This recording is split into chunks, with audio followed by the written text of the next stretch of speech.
उन्नत भक्त एक आवश्यक विषय वानीपीडिया से एक उन्नत भक्त के लक्षण स्पष्ट रूप से आकर्षक होते हैं। इनमें आरक्षित, विनम्र और दृढ़ रहना शामिल है। हमेशा भगवान की सेवा में लगे रहे और कभी समय बर्बाद नहीं किया। भौतिक आकर्षण से विरक्त, किसी भौतिक सम्मान की लालसा नहीं। निश्चित है कि कृष्ण हमेशा अपनी दया प्रदान करेंगे। भगवान के पारलौकिक गुणों और गतिविधियों की महिमा, जप और श्रवण द्वारा ईमानदारी से सेवा करने के लिए बहुत उत्सुक और उन स्थानों की ओर आकर्षित होते हैं जहां भगवान की लीलाएं होती हैं। एक उन्नत भक्त किसी भी तरह से व्यक्तिगत इंद्रिय तृप्ति के लिए कार्य नहीं करता है, केवल उन चीजों को स्वीकार करता है जो कृष्ण चेतना की उन्नति के लिए अनुकूल हैं। जो कुछ भी किया जाता है या सोचा जाता है, वह परम भगवान की संतुष्टि के लिए होता है। जब हम सच्चे होते हैं, कृष्ण हमें अपनी उन्नत संगति में ले आते हैं, जो कृष्ण चेतना में उन्नति करने का सबसे तेज और सर्वोत्तम तरीका है। हमारे सुप्त दिव्य गुण जागते और खिलते हैं और हम भक्ति योग के अभ्यास में आगे बढ़ते हैं।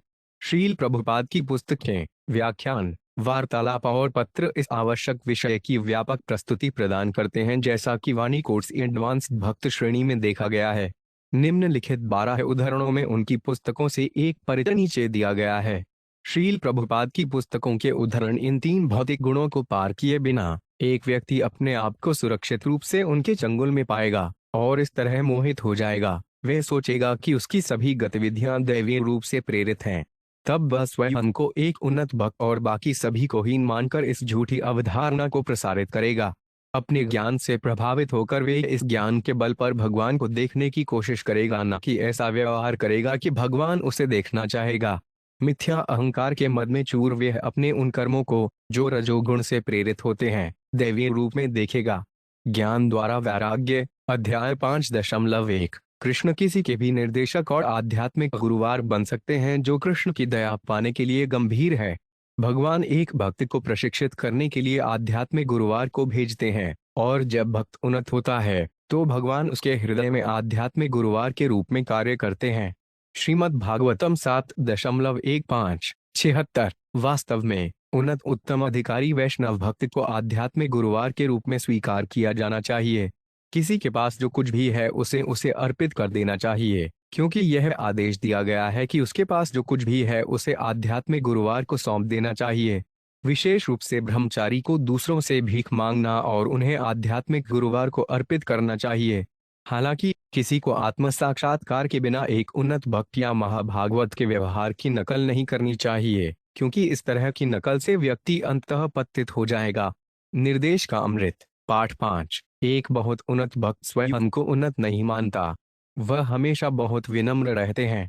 भगवान के परम व्यक्तित्व अपने पूर्ण विस्तार में परमात्मा या परमात्मा के रूप में हर किसी के दिल में बैठते हैं और अपने भक्तों के व्यवहार और इच्छाओं को समझ सकते हैं।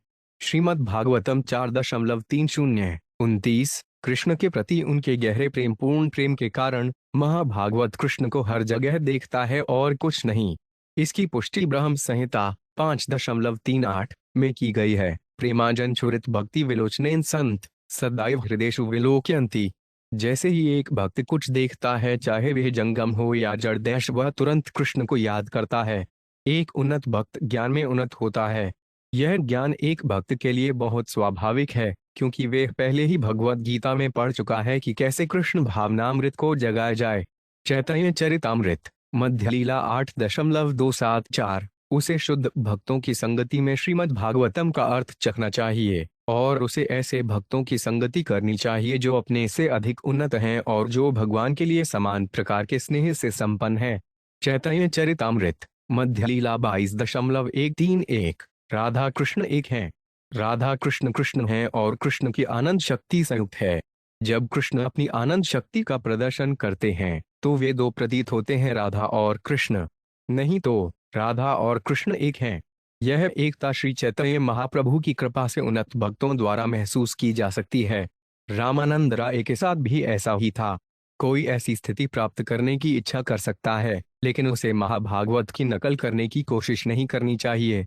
चैतन्य चरितामृत मध्य लीला 8.282। सहजता के मंच पर स्थित एक उन्नत भक्त पहले से ही शास्त्रिक निर्देश, तर्क और तर्क में बहुत निपुण होता है। जब वह कृष्ण के लिए शाश्वत प्रेम के बिंदु पर आता है तो कोई भी उसे उस स्थिति से विचलित नहीं कर सकता, न तो तर्क से और न ही शास्त्रिक प्रमाण से।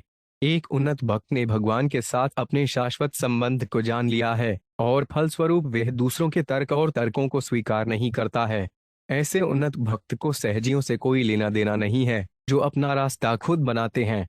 चैतन्य चरितामृत मध्य लीला 22.153। यह गोवर्धन पहाड़ी पर भी है कि कृष्ण अपने चरवाहे दोस्तों के साथ गायों को पालते हैं, और वहां भी उन्होंने अपनी सबसे प्यारी श्री राधा के साथ उनका मिलन किया और उनके साथ प्रेमपूर्ण लीलाओं में लगे रहे।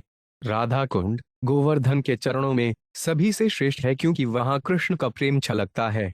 उन्नत भक्त राधा कुंड में निवास करना पसंद करते हैं, क्योंकि यह स्थान कृष्ण और राधा रानी रति विलास के बीच शाश्वत प्रेम संबंधों की कई यादों का स्थल है। निर्देश का अमृत पाठ 9। हालांकि जो कृष्ण भावना भावित हो जाता है उसके लिए भौतिक और आध्यात्मिक किस्मों के बीच कोई अंतर नहीं होता है। प्रहलाद महाराज जैसा एक उन्नत भक्त सब कुछ एक कृष्ण के रूप में देखता है।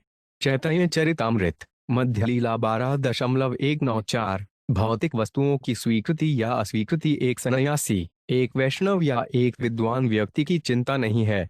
एक उन्नत भक्त को किसी भी वस्तु का आनंद लेने या अस्वीकार करने की कोई इच्छा नहीं होती है। उसका एकमात्र कर्तव्य कृष्ण चेतना की उन्नति के लिए जो कुछ भी अनुकूल हो उसे स्वीकार करना है। एक वैष्णव को भौतिक भोग और त्याग के प्रति उदासीन होना चाहिए और हमेशा भगवान की सेवा करने के आध्यात्मिक जीवन के लिए लालायित रहना चाहिए। चैतन्य चरितामृत अन्यता लीला 4.179। उन्नत भक्त जो भगवान के पवित्र नाम का पूरी तरह से अपराध रहित तरीके से जप करता है और सभी के प्रति मित्रता रखता है, वास्तव में भगवान की महिमा का दिव्य स्वाद चख सकता है। और इस तरह के बोध का परिणाम सभी भौतिक इच्छाओं की समाप्ति में परिलक्षित होता है। श्रीमद् भागवत 2.324।